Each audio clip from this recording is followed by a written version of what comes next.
ಇದರಲ್ಲಿ 6 ಜನ ಸೆಲೆಕ್ಷನ್ ಇರ್ತಾರೆ. ಫಸ್ಟ್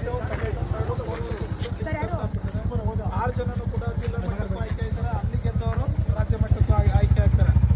ಓಡುವಾಗ ನೀವು ರಸ್ತೆ ಬದಿನಲ್ಲಿ ಓಡಬೇಕು. ನೀವು ರಸ್ತೆ ಬದಿಯಿಂದ ಆಚೆಗೆ ಹೋಗಬೇಡಿ. ಪೈಲಟ್ಗಳಿರ್ತಾರೆ, ಅವರು ನಿಮ್ಮನ್ನು ಗೈಡ್ ಮಾಡ್ತೀವಿ. ಹಿಂದ್ಗಡೆ ಎಸ್ಕಾರ್ಟ್ಗಳಿರ್ತವೆ, ನಿಮ್ಮನ್ನು ಸೇಫ್ಟಿಯಾಗಿ ನೋಡ್ಕೊಳ್ತೀವಿ ನಾವು, ಆಯಿತಾ? ನಿಮ್ಗೇನಾದ್ರು ರಸ್ತೆ ಗೊತ್ತಿಲ್ಲ ಅಂತ ಅಂದ್ಬಿಟ್ಟು ಬೇರೆ ದಾರಿಗಳಲ್ಲಿ ಹೋಗೋಕೆ ಅವಕಾಶನೇ ಇಲ್ಲ. ನಿಮ್ಮ ಜೊತೆಯಲ್ಲೇ ಇರ್ತೀವಿ ನಾವು.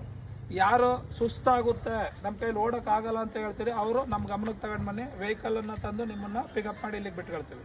ಆಗ್ಬೋದಾ? ಓಕೆ.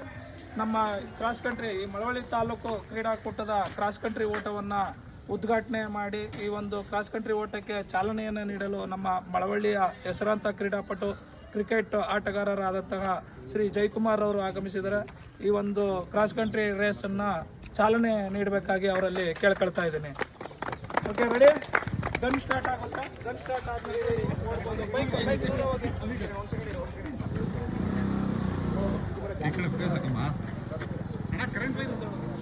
ಏನಾಗಲ್ಲ. ಈ ಕಡೆ ಬಿಡು.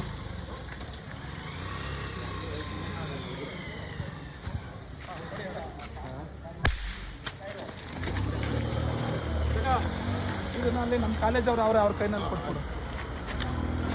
ಸರ್, ಈ ಒಂದು ಸಂದರ್ಭದಲ್ಲಿ ನೀವು ಈಗ ಒಂದು ಚಾಲನೆಯನ್ನು ಕೊಟ್ಟಿದ್ದೀರಿ, ಇದ್ರ ಬಗ್ಗೆ ಒಂದೆರಡು ಅನಿಸಿಕೆ ಮಾತಾಡಬೇಕು. ಏನು ಈ ದಿನ ನಡೆದಿರುವ ತಾಲೂಕು ಮಟ್ಟದ ಗುಡ್ಡಗಾಡು ಓಟದ ಸ್ಪರ್ಧೆಯಲ್ಲಿ ಸುಮಾರು 12 ಜನ ಭಾಗವಹಿಸಿದರೆ ಇದರಲ್ಲಿ 6 ಜನಕ್ಕೆ ಮಾತ್ರ ಅರ್ಹತೆ ಇರುತ್ತೆ.